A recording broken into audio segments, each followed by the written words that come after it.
Right, welcome everyone to Cartographer office hours.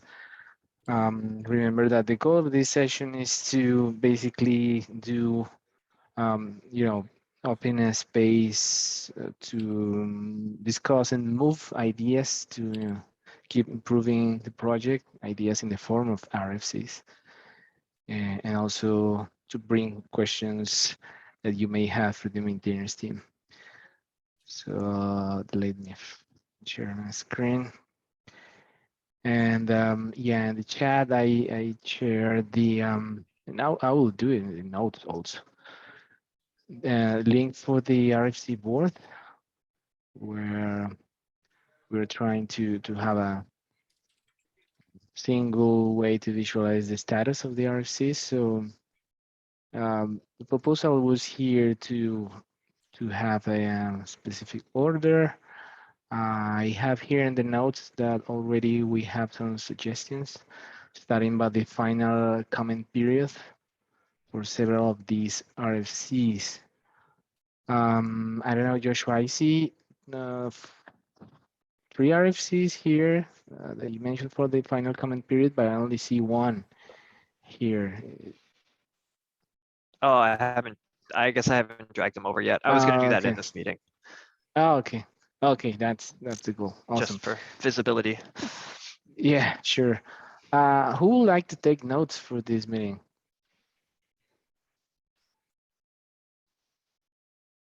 Come on, it's easy. That's not bad. Wants to help us there. I can do the note taking. Oh, thank you, Sean. There you go. All right, first one, more options, selectors. Okay, it's here, more options, selectors.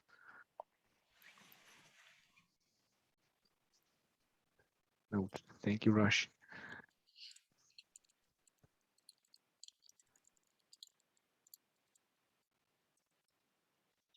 Okay, so the proposal is to move this to final comment period. Is that correct? Yep, it has a bunch of approvals. So yeah, it's moving to final comment period. Do we want to include what impacts this has on the V1 Alpha 1 API in this RFC, or do we figure that's more of an implementation detail? This is a different one. This is just adding. Oh, geez, I did it again. Too many RFCs. Sorry. I know. Yeah, this just adds match labels and match expressions to the template options.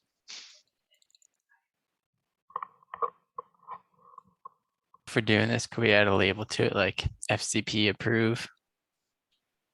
So that it's clear, something like that.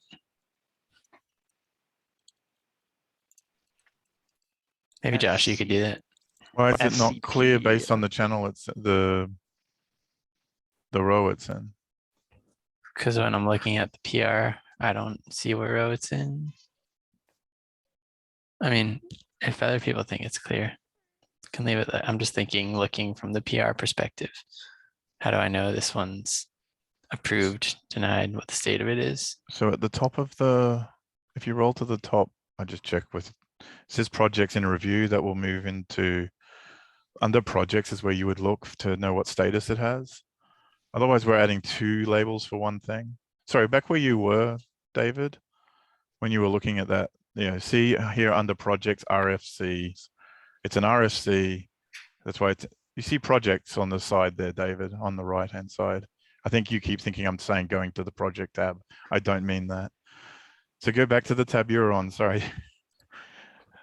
The last man. On the right-hand side, under labels, on the right-hand side of the, there's a thing that says projects.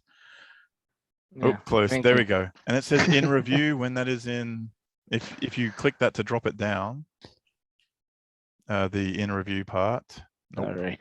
It's all right. Should have just demoed myself. I'm sorry. This goes to final comment period, and that's what it will show. Is that enough for you, Marty? So that we don't have labels as well? I mean, we already have label RFC in addition to board. I think Okay. labels are more natural, but if no one else wants it, I don't need it. I just thought it might be helpful to have a label on it to make it explicit. Like, I don't think people naturally look to the project to figure things like that out unless you're on the internal team and know to look at the project board. But if no one else wants it, I don't. My Not concern is staking my concern is simply that we'd want to write rules for it, and I'm hoping you could. Otherwise, we'll probably forget every once in a while. So let's see what we can do about that. I guess I thought what you were asking for, Marty, was a label that specified that somebody that was on the, I forget what we're calling it, steering committee or whatever, had already approved, which is a little bit orthogonal to being in the final comment period. No, I was just saying, like, it has been approved, meaning by the technical oversight committee and by the maintainers. It has been approved and it's moving its final comment period. And in 7 days, we remove that label and it's just a label that says accepted. Oh, okay. But if In that case, we I'm with don't, Rash. But okay, so we don't have to do it. But this one can move, right? If we're all in agreement.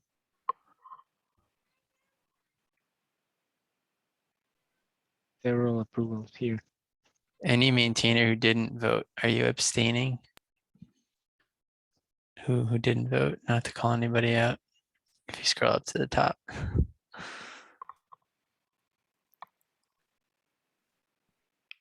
We don't have that many of the actual maintainers on here. Unless we assume everyone abstained. We don't have Without a approval. process for determining what, like, how someone indicates that they abstain, right? Yeah, I guess you could comment or say, like, put a comment on the thing, or you could verbally abstain. But everyone's in agreement. No one has said they reject, so it doesn't really matter. I think it would be easier to I'm not totally satisfied with the way we specify no votes, but I'm totally satisfied with if you haven't marked any indication, you're abstaining. Sounds fair to me.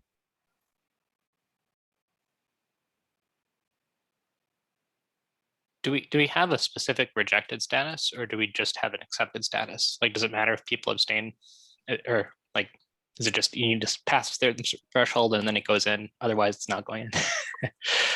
The threshold, 2/3 is of people that vote, right? The 2/3 doesn't count people that abstain. So you can't tell right now if someone hasn't approved yet or if someone is abstaining. I assumed everybody's going to vote, and if they're not voting, then they're not voting for it.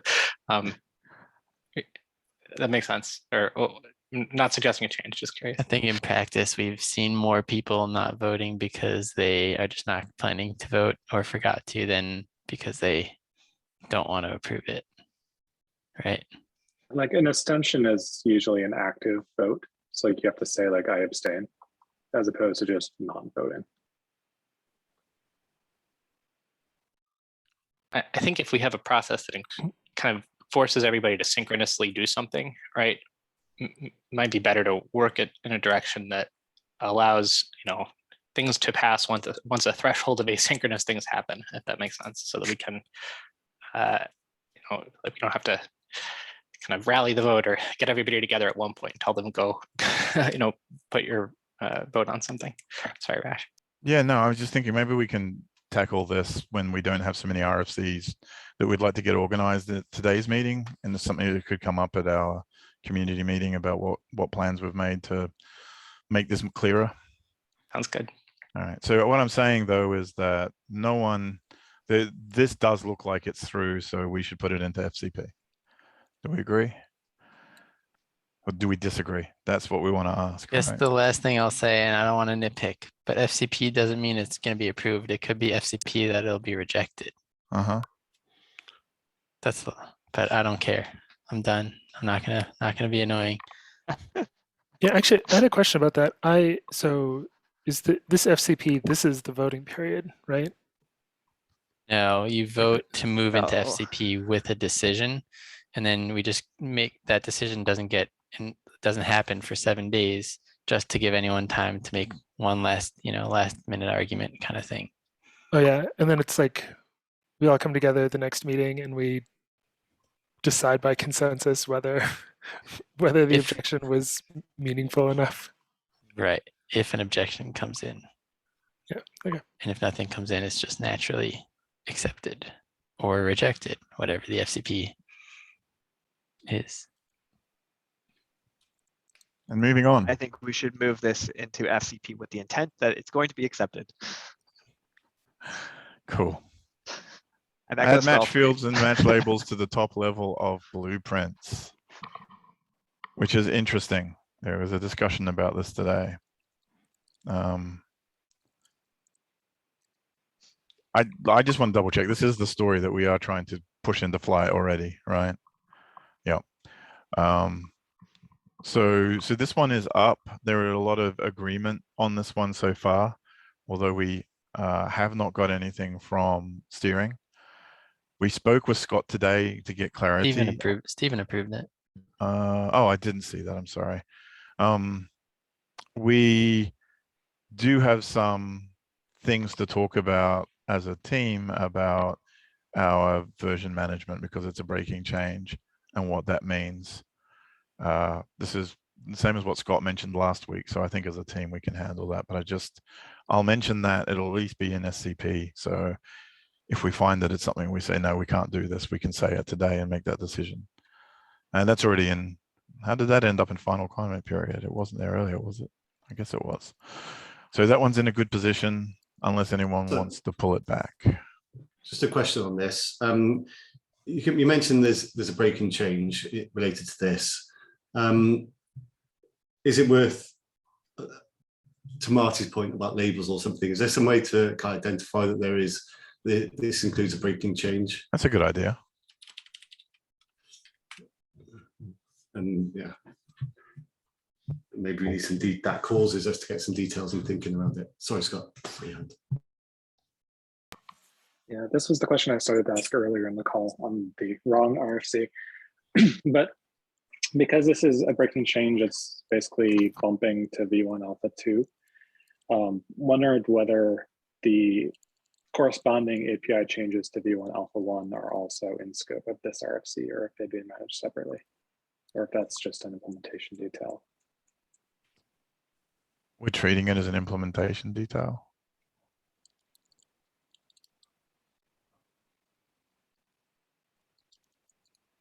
That's because what the rest of the team has not heard is Scott's explanation of upgrades and downgrades. If you have V1 alpha 2 on a cluster and it's got selector, match fields, and match labels and match expressions, then someone should be able to request it as a V1 alpha 1 resource, which means there needs to be fields and it needs to be complete so that when it's pushed back, you don't lose those. So there needs to be strangely named fields like maybe match fields, selector, field selector at the top level, right? There should be a field selector that is a place for that information to go in V1 alpha 1. Then when pushed back, it can go back where it should be, and we use it in the code. We just work with V1 alpha 2. That's feels like we should call it out in the RFC, because otherwise I don't know how you implement. You just decide for yourself what the spec looks like in V1 alpha 1. Right. I don't think it. Wait. So I have a question. So this is supporting the case where you downgrade and then re-upgrade, right? Mm-hmm. And so we're not actually going to support any of these features in V1. So the spec, so it doesn't matter really what the spec looks like in V1. We just need a place to store it. It does matter because you have to be perfectly round trippable between any two versions. But so both forwards and backwards. Yeah, so we just need a place to store that information in a V1 spec so that we can carry it forward again once we upgrade again.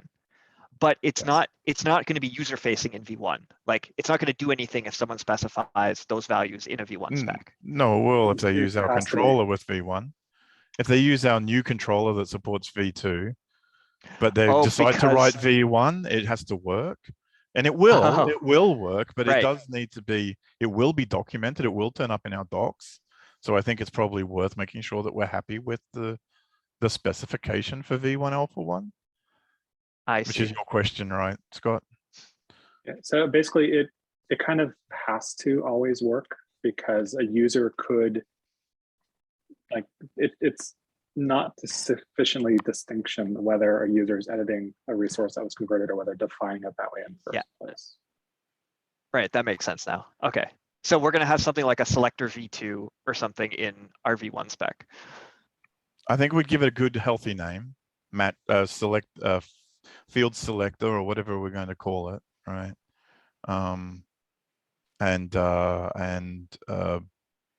Core label selector. If we're going to rename we're going to change the base selector behavior as well, so that there's a way to express match expressions. All of these things will have to be in there as fields. So then I want to ask about this perfectly round trippable between the upgrade and downgrade, because the implication is like that implies that it would be transitive, that like V1, like if we ever introduce a V1 alpha 3, that we need a round trip for V1 alpha 3 to V1 alpha 2, and then if we've got a field on V1 alpha 2, then we need to like introduce that field on V1 alpha 1 as well. Yes. So the underlying implementation behind this is that this version that's stored in etcd could be any of these, right? There's no special underlying storage version. And so the Kubernetes has to be able to retrieve, right, any one of these versions and display them as, say, the latest version, right? And so the best practice is to create a reasonable interface for all of the versions and just have them show you different schemas of the same data, if that makes sense, for all of those API versions, until you deprecate the oldest ones, at which point they're gone, so it doesn't matter anymore. But then even that's complicated, because then if things are stored in the first version and you're deprecating it, right, there can be problems there. Right. I think that piece about like, oh yeah, you can deprecate it. I was like, it doesn't seem like at some point you'd have to have something that like actually breaks. So that makes sense. Thanks. So then if we need to support this in V1 as well, with just a worse syntax, then what's the impetus for us to actually bump to V2? The better syntax. That's it, right? That's the only thing? The thing you'd like to sell going forward and get people on board with ASAP, so that they're less likely to have deprecated opinion, something that they've got as a YAML file sitting around that you know, the sooner they're not holding on to their V1 alpha ones, the better. Perfect. Okay. I just want to, that's essentially the only thing. Yes. So you only bump your API version to make nicer syntax, essentially. And I'm sorry for talking over you a bit there, Scott. I just felt really self-conscious about the fact that we made you explain it to me and Sam this morning. I didn't want you to have to do it again. This way I get to show my understanding of what we talked about. You're good. I think the biggest thing to keep in mind with conversion webhooks is effectively where they are their best is renaming fields. Not adding new fields, not removing old fields, just used to be called foo, now it's called bar. And you can sort of constantly go back and forth and like, oh, this bar is now foo is now bar, and it's perfectly round trippable. I wonder if you've got to support all these different versions though, should we bank that rename to go with other changes? Like, I hear you saying like we want to get people on board to that newer, better experience, Rash, but then is it worth bumping the version for just these fields? So you're saying when we cut this into a V2, we will have an interface that as soon as it's in the next release, which is why we're trying to move this one along, because we do need it. As soon as it's in the next release, V2 is now one that we cannot also have renames in. We can only have additive changes. which means that we're pushing ourselves towards V3, V4, V5, and that's not good either. And I think you're right. We might have to settle on a worse experience to see if there's anything else we want to roll up in upcoming design. So I was wondering what people's thoughts are on that too. I don't think we should be scared of large numbers. I'm told to be It's scared of not- large numbers. I mean, I think what'll end up happening though is that the conversion webhook needs to interconvert between all these different versions until we actually get to deprecate them. So, you know, if we end up with like V1 Alpha 8 through 1, all being things that we support, it doesn't feel like it's going to be fun. Yeah, so it's not just a matter of whether the number is large. It's a matter of how many different concurrent versions of the API is supporting. And when a user is trying to seek support, what version of the resource are they finding? And if they copy and paste and it's not quite right for that version, then they're going to have weird errors. So having a high number of versions is not good from a user's perspective, even though like the high version number is like not a problem in its own right. But the user experience of having 10 versions of an API and then the user having to know what version they actually need to use, that's not good. And I mean, my assumption is that in our documentation, we would just say like, that we would only update the documentation to say like, hey, use V2, use V3, like use the most current version. And as long as the user, but like if the user like has this vn minus 1, like it still works. But the minute that they go to like try something, the first piece of advice is change to current version. I suppose that actually the minute I say that, I get flashbacks to pivotals, like you must stay on version n or n minus 1. That was our customers did not. So. And certainly things like Stack Overflow answers will never get updated. So that information gets out of date. Mm.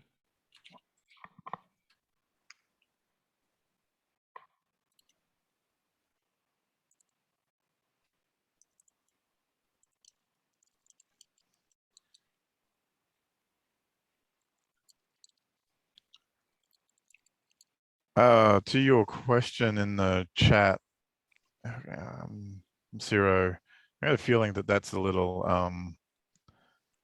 that's actually a breaking change. It's to reserve a keyword is a breaking change. It probably wouldn't hurt anyone, but I'd call it a breaking change.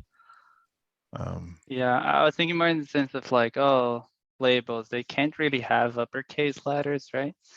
So like in theory, they are independent groups of possibilities. I They're don't know, also it's really probably a hard to bad idea. code for. They're really awful to code for, right? Yeah. The variant interfaces in Go. It's not fun. Well, maybe it'd be a whole different world with 118 coming out, but you also end up with ambiguity when someone does define match labels and has other keys and whether they collide. Right. Yeah. So the question again stands, I think, at the moment, because we do need to move this forward. Otherwise, I wouldn't be hovering on this. But I know that this is a priority for our next release. So the question remains, shall we just use a couple of less than satisfactory fields that we know we will then clean up, and we can even put in the docs? Alpha 2 is coming, and that will, when Alpha 2 comes, we'll have a better interface for this. But for now, it looks like this, and it's something as simple as the selector is for labels, and the field selector is for matching fields, and it matches our current match ones. We don't worry about match expressions. That can be introduced with V1 Alpha 2.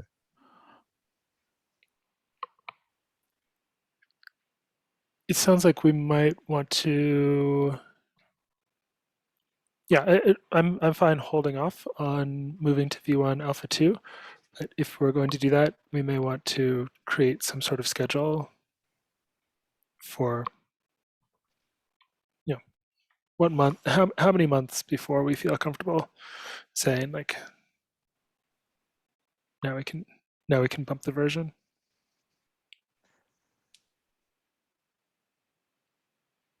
So I guess the only advantage to bumping it sooner is we can start the deprecation process sooner, right? Right. I mean that, and it provides a better user experience. The users would get a more on It V2, It would get a reads better nice. experience. Yeah. Yeah. One thing to think about is deprecating your storage version is much harder than deprecating things in the middle, right? It could affect our deprecation windows. It's like if right now we've shipped something that has the storage version of the first API, right? We can keep that and keep rolling forward, right? At some point, if we wanted to deprecate V1 Alpha 2, that's actually easier than deprecating V1 Alpha 1 if V1 Alpha 1 is the storage version we've selected, if that makes sense. So as we think about what we're shipping, I think that's an important thing. Don't we get to specify which is the storage version? Am I crazy there? Yes. Yep. Exactly. It's in the, I think Scott linked that first link. I suspect we'll just roll forward with our storage version, especially if these are all just renames. It'd just be use the newer one because it's, I mean, yes, it's effort, but not a lot. Then you're going to have different clusters at different version. Like, I don't think rolling a storage version forward actually rolls the storage of the CR forward. Scott, is that right? I think you still have the old ones. Yeah, so the storage version is only the version that the API server will write into etcd in the future. So all existing resources remain as is until they get updated. You don't need a conversion webhook for all versions. You just need to be able to convert the storage version back and forth to all versions for a particular controller implementation. So you do need a conversion webhook for any version that has been historically persisted that might exist, if you ever want to be able to use that resource again. But only to the storage version, not to every other potential version and every. So the conversion webhook needs to support all actively served versions and all persisted or stored versions that happen to exist. So that's the harder question to answer. So typically, like even if you no longer serve an API version, you still leave it in your webhook just in case there's an old cluster that has an old version.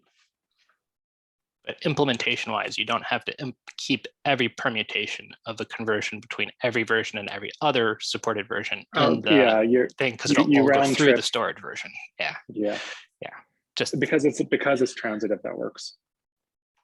So it's the 2n, not the n squared rash for your question in the chat. Yeah, I think I meant factorial anyway, but yeah. So we're still trying to answer that basic question though, that what's the choice here? Are we going to hold off on a V2? I think it might be healthier to hold off on a V2 personally, because we know we're going to have to do this part of the implementation. That means that this part is definitely done sooner without conversions. We are fast approaching the next iteration for this team, and during that design iteration, we can quickly identify whether there's going to be any other likely breaking changes, and then say that's what we're going to wait for. Or if we don't see any, say that actually, well, with this iteration, we will create that new version. I agree with that thinking, especially because it feels like we're going to bump this version for this tiny window of us adding this small thing. And it just doesn't seem to be worth it when weighed up against the maintenance. Yeah, makes sense to me too. So this is provisionally provisionally in final comment period, but we do need it updated to say what we will use as field names. I suggest we take Scott's suggestions, unless anyone's got any big concerns about them, which was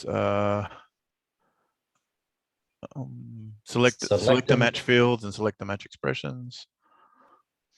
And I don't know who owns this one. This is Josh. Josh, are you okay with updating this? Yep. Yeah. Thank you. All right, I think we're done with this one. So just as a process question, we're like updating the RFC during the comment period, and we're just assuming that all the votes will stay the same. All the votes are present. So I would just ask whether any of the votes feel like they're going to suddenly throw a fit about their vote. If it helps, I can add a comment that's thumbs down and requesting changes, which summarizes the discussion here. Great. Just so at least this doesn't automatically get approved. I think Stephen would have to revoke his vote for as well. Yeah, in terms of what we are doing, I'm totally on board with what we're doing. In terms of process, I think that this feels a bit messy. No doubt.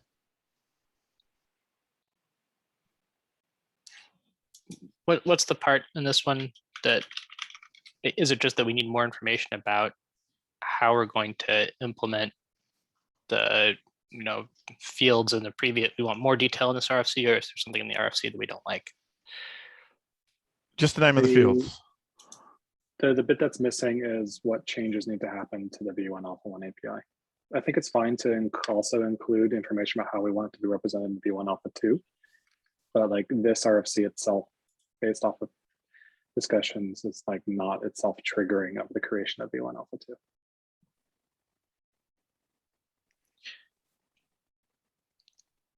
So there's nothing wrong with the schema proposed for V1 Alpha 2 in this RFC. It's just missing the schema for V1 Alpha 1, right? And so we're deciding that we, instead of following up with another RFC so that we can implement it, we want to hold this RFC until we get that information in there. Is that right? I think we would like to put. Sorry, go Scott. I was going to say, I don't think the RFC is actionable until we have that backward support for V1 Alpha 1. Got it. Okay, so I will. Like, we could split into two RFCs, but then this one is purely just future notional as opposed to actionable.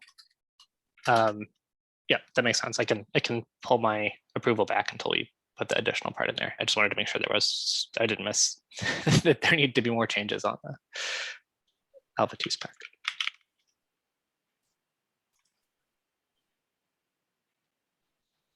Everyone okay to move on now? All right, sorry. I'll always ask the negative. I learned to ask the negative. Anyone concerned about moving on now? Okay, so the next one that I saw was this one here about the prefix, which is to remove the workload prefix, which we need to be quite clear is it would be a breaking change, except for the fact that there is no release cut yet for the work that it modifies. Does anyone need any further discussion on this before it goes into SCP?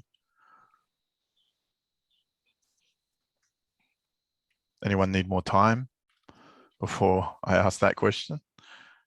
Or are we all aware of what's going on? All good? Okay, so I'm going to move this into SCP. FCP. I don't know. I'm copying things over SSL now. Okay, and there's not a lot of the maintainer team.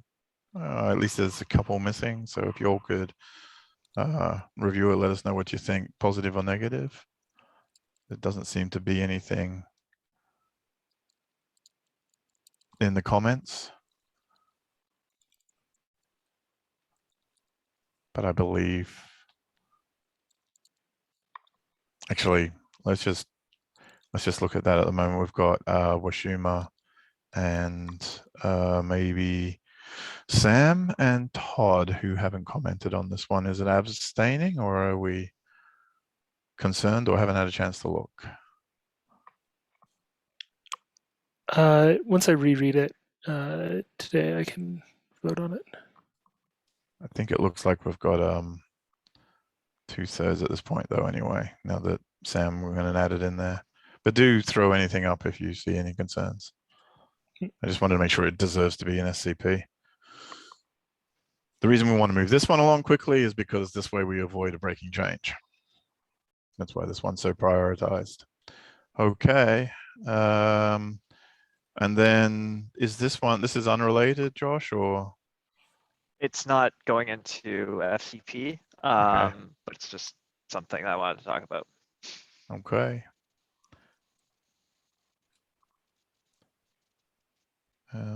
Well, before we get to that, I just wanted to very quickly look at the RFC board. Show that one of the things that's sort of missing when we move these things across the board is any kind of sense of when that happened without looking at each one individually. So it'd be nice if anytime you do change the status of an RFC, if you feel that it's right, that you at least make sure it goes into the meeting notes for the next meeting so that we can review what's happened, just so that we can quickly, everyone knows what's changed. I think this one moved this week though. In review to RFCs, to accepted in RFCs. So I moved this one, which is the supply chain selection with traits, which is the options. That's actually already implemented on mainline. But I believe it was accepted before the new RFC process. I just thought we'd be verbose about the fact that this thing has been treated as accepted. Yeah, I think I can work in a format for the actual meeting notes that will Okay. reflect those changes. Right. Yeah, it's just if we go to move these, we should make sure that they come up at the meeting just so that everyone knows it's happened. This one was like pre-accepted. I hope everyone is comfortable with that. I guess I would draw everyone's attention to it and just say it is already being implemented. So if you have any concerns, you need to raise them really soon because they will be in the next cut. Does that mean it should be merged? Probably does. Although there is a change requested from a reviewer from Washuma. So we really need to get this one landed. I didn't notice that. I didn't even know that I'd created this one. I'll look at that and see if I can get it merged, but obviously it should be merged, yes. Yeah, absolutely right, Scott. Sorry, taking notes.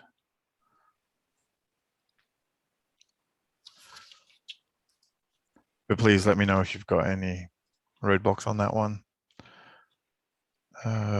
Obviously Washuma has one, so I'll make sure I review it. And then now we can go and have a look because I think, oh, there are 3 sitting here in blocked on technical oversight. We would really love to get a complete review from technical oversight so we can choose which one to land. But the one that Josh is mentioning is 634, which I don't know, seems to have disappeared. So let me reopen that. RFC resource tracing. Want to talk about that? Yeah, I just really want to talk about the preview field that we've been going back and forth on. There's a thread. I should have linked the thread. Yeah, I might actually let you share. That's the one. You were on it. You were Oh, just was I? Is it just the- the one? Is it just the one? the big one that says load more. Yeah, right here. Yeah, that one. Zero's comment is the last one.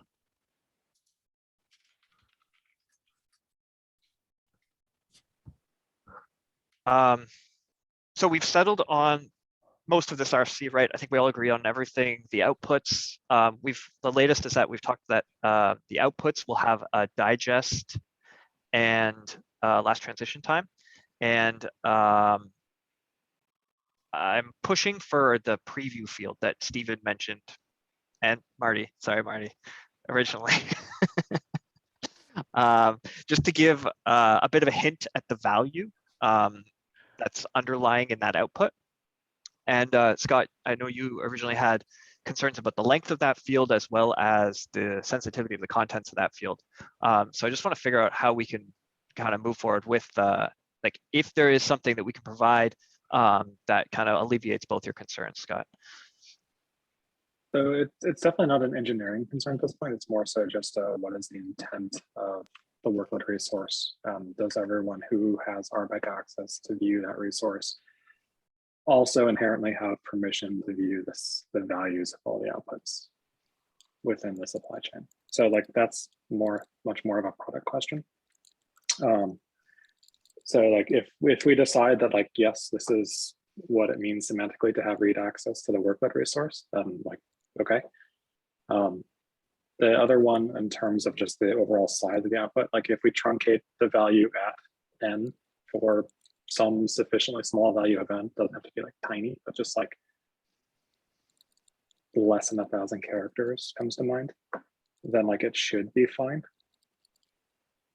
But like also like we could just say like we won't capture the value for config, but we will capture it for images and source. But it kind of gets around to like what is the intent of this, and like is it clear to users what that is?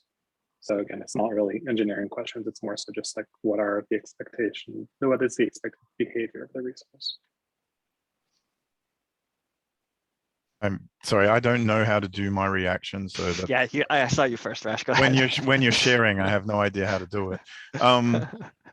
My question or my concern is that thing about it being like a product decision. I think also it also impacts what or how we document, and it's just something I want to be clear about. Like, obviously, if you can see the workload, you can see some of the sensitive information. It may be something created by a resource that an dev operator doesn't want you to see. They need to know that if they don't use secrets, then that's what's going to happen, and we need to be able to make that clear in the documentation,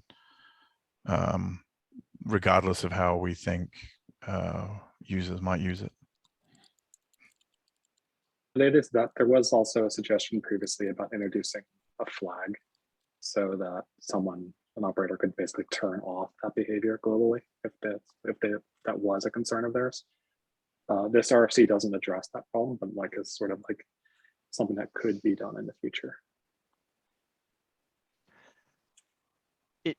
It definitely, like I totally agree that it is a product question to a certain degree, Scott, too. But the way I've always looked at it is like the workload should probably, like, I see it as a thing that does its best to summarize all the information from all of its underlying resources, right? And because they live, in the same namespace, because a lot of assumptions are around the fact that, if you have access to one, you have access to the other. To me, that is like a good role for the workload status. It's like, hey, summarize everything I can, and that if there's anything that you don't want to provide access to, you could just maybe don't give read access to the workload, or some other RBAC way of doing this. The workload right? would need read access to all those outputs, right? Because it needs to be able to pass them along. It's just a question of if it puts in its status or not. In theory, a user could create and delete a workload with never being able to see it, but that's kind of a weird case. Totally. Yeah, doesn't you guys actually know? But I just wanted to be sure on what you just said, Marty. I thought that there was RBAC for, there was a server's account for the supply chain itself, and so it can create things that users aren't able to access. I thought that's the current truth.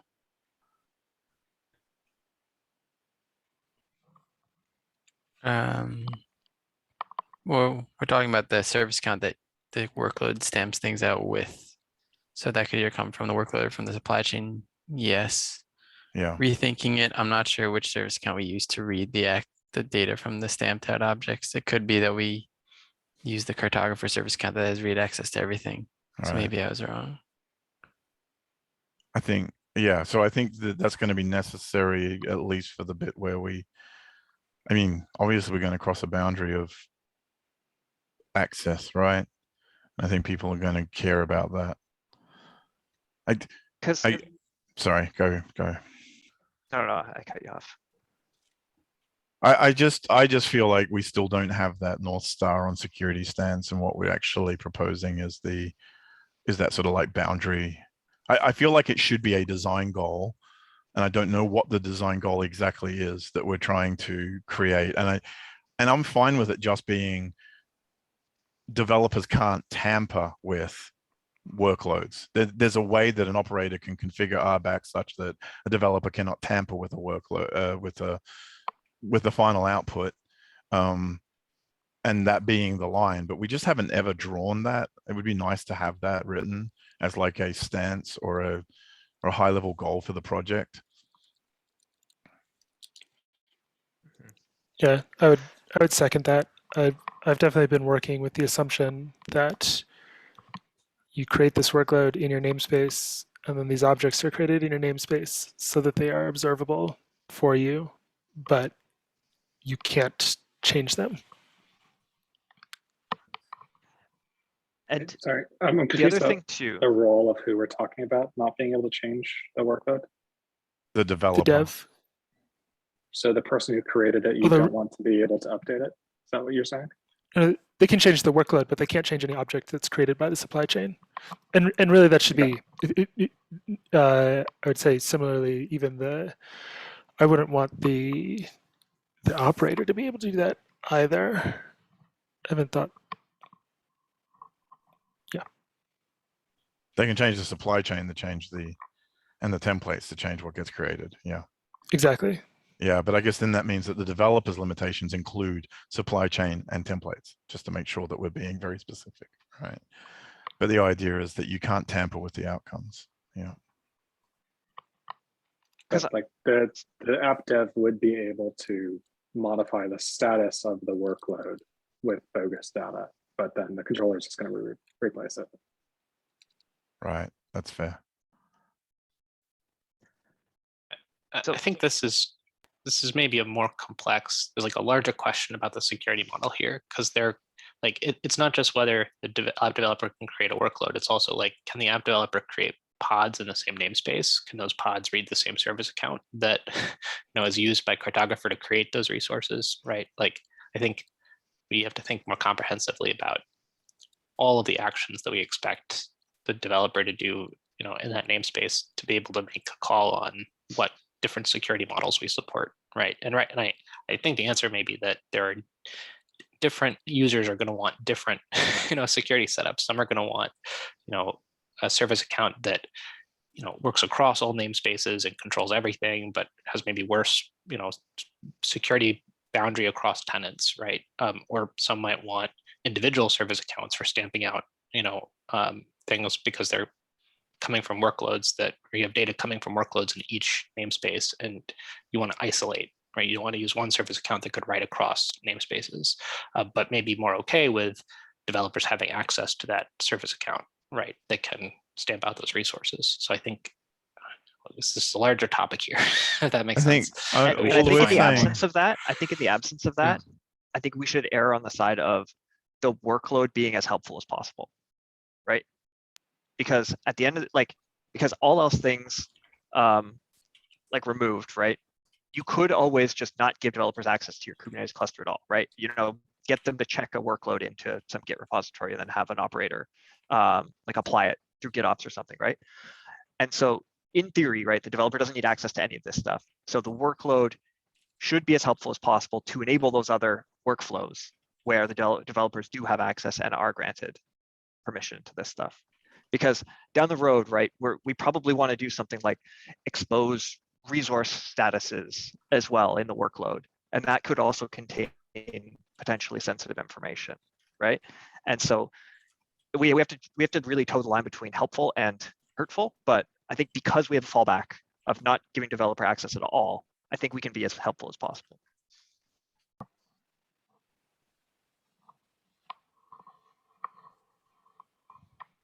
Yeah, I just stated there, I feel that it's fine to say that there's all sorts of possibilities, but there are possibilities we try to achieve It's fine to say my system can do anything, but it usually can't. It can do way set constrained a lot of things. And one of those constrained sets of things should be the ability to provide a supply chain that can't be tampered with, so that operators have trust in the from source to product process, right? And then there are other alternatives, but that's the one that we feel like we need to understand. Yeah. Oh, sorry. Go for it, Zach. Yeah, I just try. This is a great conversation. I'm trying to like put a framework, start thinking of a framework we can use to sort of think through these, right? And I think our original goal with surfacing this stuff on workload is to allow workload creators, developers, to understand, given the current state of my workload, what is the current state of what's happening within the system, right? And so I think from that perspective, there's parts of this that are the Cartographer system, and those are these interfaces kind of in between these components. Cartographer creates a bunch of underlying resources for you. The whole content of those resources might be really unique to that and worth hiding in some way. But the interface is that I have these sorts of outputs that help you traverse the supply chain. So in that sense, we're like really just surfacing Cartographer parts. And so thinking of that as sort of a clean interface, it feels like it's probably safe to say that at a default level, those are things worth exposing to users, because the goal is for them to understand what the heck Cartographer in the system is doing. So just a proposal on a framework we can kind of use to sort of think about what's worth exposing there or not.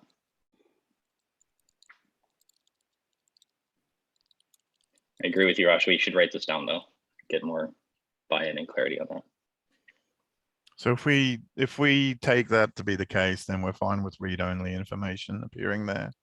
So what we need is to decide what we're going to show and how we're going to show it. Is that correct?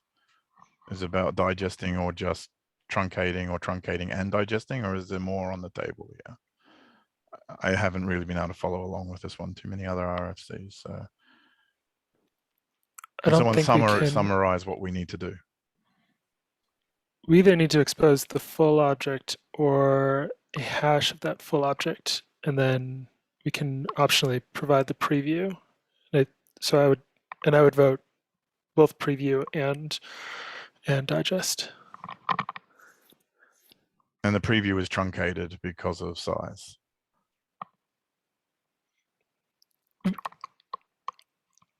I'm okay with that. It's not clear to me that we actually need to be concerned about that. I would be shocked if we've ever had a supply chain where a workload object has gotten near 1 megabyte in size.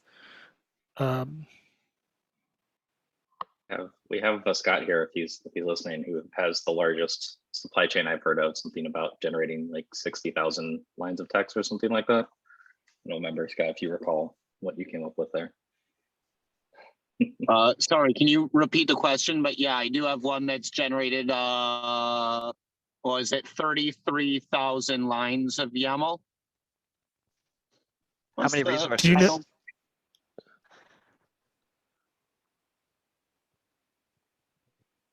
Sorry, Scott, how many resources in that supply chain get stamped out? Let's see. 2, 3.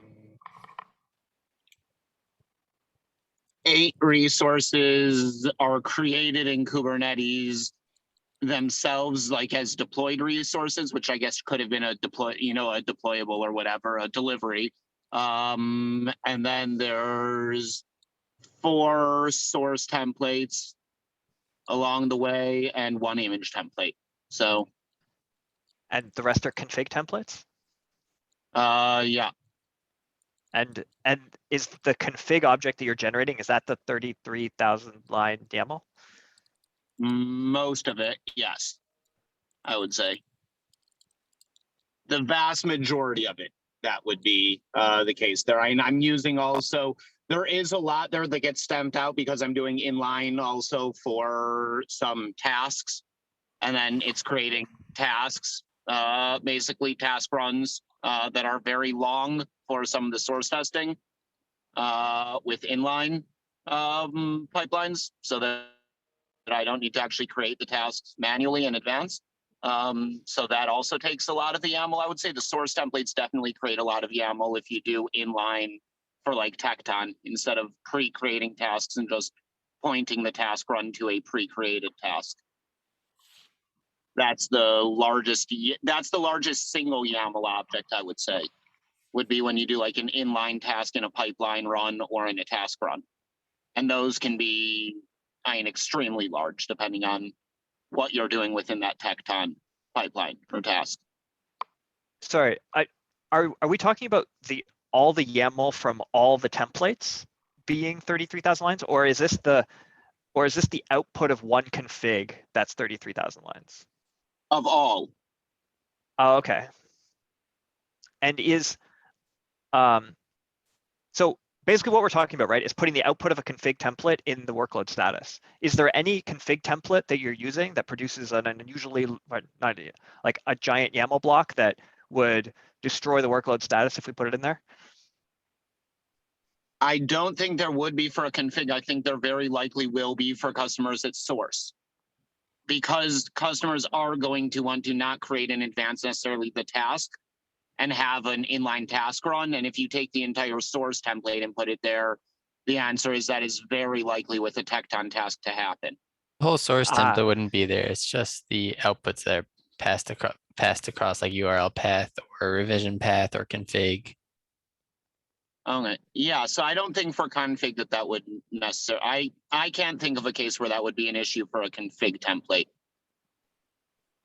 Except for the poor user doing.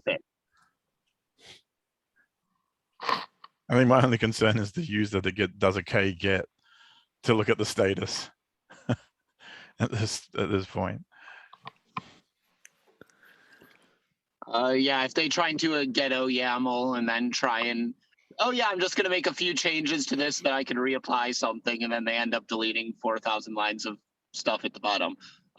That's why I use kubectl plugins for Exporter that just deletes the status when I do a get OYAML. And never do an OYAML. But yeah, I think that it would be fine. I'm not sure. I go back and forth because having it from a visibility perspective would be great in many cases, but it could get overwhelming, especially if like you're not deploying Knative.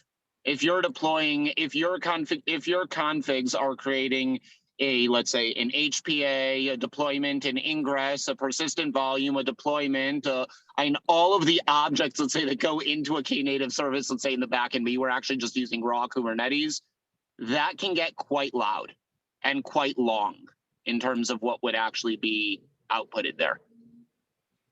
We've got to call time at this point. Which is just like to make sure that we can move this forward.